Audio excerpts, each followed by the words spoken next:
Peter Franklin is the Gabby Cabby in New York City. It is the best tour you could take. He'll take you to all the places, many of which you probably never even knew existed. Peter, has it been cold or has it been cold?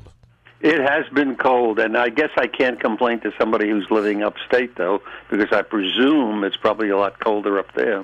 Well, I got to tell you, I believe that even Sunday morning after this, so the big freeze had kind of occurred, and then we warmed up, and then it got cold again. But this past Sunday morning, it was like 12 below zero in my house. That's a chilly start to the day, and you can tell with the snow, Peter, and you would know it driving a cab. When you drive over the snow, the snow actually crunches. It's so cold that there's no meltage at all. It just kind of crunches as you drive through it. Yeah, actually, most people think that if the weather is bad, it's good for the taxi business, but it really isn't, because what happens is people just don't go out. Yeah. I was speaking to a restaurant owner yesterday who said, brutal. January's been brutal already, based on January's tough to begin with, but just people don't want to get out in this cold. And yeah, well, one of my true tales, either last week, this week, I don't remember now, but in any event, it was about the fact that there are restaurants that are offering discounts. You know, in other words, it's a cold night, so take 20% off your bill. Because of the cold and snow falling, a huge sea of thousands of pieces of luggage flooded JFK Airport, right? Listen, it's a terrible airport to start off with. So, I mean, this was just the icing on top of the cake, and they just can't handle it. I mean, after all, they're in the airport business. Why should they be able to run an airport? Right. But, I mean, it's just the delays. I've never seen so many furious people in my life, venom-filled. And also what we started doing is that normally somebody gets into the cab, and you say where you want to go, and they say go to Kennedy Airport, okay, and you start driving, and that's the extent of the conversation. But now everybody is saying, what time is your flight? Have you checked with your airline? Do you know if it's leaving? In other words, you kind of grill the person. Yeah. What time do you have to be there? You know, if you think you got to be there in 20 minutes, you can forget about it. So it's like a really inquisition. And I was seeing stories with the cold. A ton of people walking around without pants on. What was going on the coldest day of the year? I don't know. That's one of these things that go on, that people do something crazy on one day. They send a little message to everybody, and then they all show up. But at first I didn't know what the heck was going on, because I was on the subway. Yes, I ride the subway, and there was a whole bunch of people who didn't have pants. Now, when I say not pants, they did have underwear, but from that point on down, there was nothing. I guess that's the kick in life. I guess it's called No Pants Con or something. I saw this story on this would be in the West Village, where this guy has created on the top of his apartment building, on the rooftop. He's created kind of like this oasis, almost an Adirondack cabin overlooking a mini meadow atop his building. But now they're saying he might have to pull it down, right? He's got to take it down? Yeah, well, it's some violation of the building code or something or other. But what an ingenious idea to have a house, and there's a picture of it on my website, Gabby.com, to have a house on top of a building with like a little lawn and a little backyard.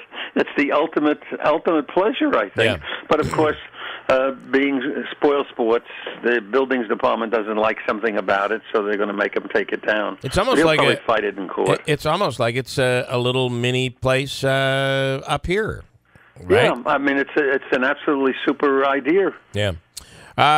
Hillary Clinton's aide, Huma, and that Anthony Weiner, that divorce is happening, right?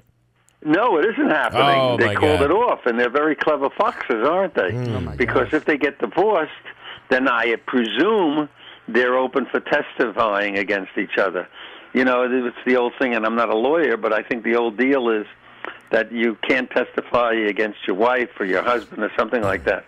But something is afoot for them to now decide to call off the divorce. Must a New York City condominium forever bear the name Trump in brass-like letters, or can it choose to take them down in favor, perhaps, of what a majority of residents believe is a more dignified name? What's going on here? Yeah, well, you know, his name is all over the city. And by the way, let me remind everybody, he was pretty highly regarded before he got involved in politics, did a lot of good things and stuff. It's only once he got in politics that his life started to take a turn to the downward. But every place you look in the city, there's a building that's called Trump. that particular building is the first of several that the tenants or the owners, if it's a condominium, don't want the building to be called Trump anymore, which is a strange kind of a thing. So that's going to be a lawsuit to see whether the tenants can change the name of the building that they're living in and call it Keela.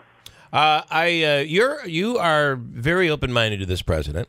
You really lean conservative, but you were really bothered by this 7-Eleven, all these 7-Eleven stores that were among 98 of the franchise that were targeted by ICE agents. You seem quite bothered by this. Well, I'm bothered in the sense that I'm on the streets and I see what's happening. What's happening is that this country is saying to people, come on in and work at slave wages, you know? Yeah. I mean, the invitation's been out there for years and years and years, and now that they've come here, they're in trouble. I mean, they shouldn't have been allowed to come in the first place, if that's the deal. And that, of course, goes back to the wall, but now it's too late. Yeah, but no, I wouldn't call myself a conservative. And as far as cutting Trump some slack, I don't think he's that terrible. I just think he's got a big mouth, and he needs somebody to say every once in a while, "Hey, Donnie, shut up." I really do think that General Kelly has done the best possible job that anybody can do at that.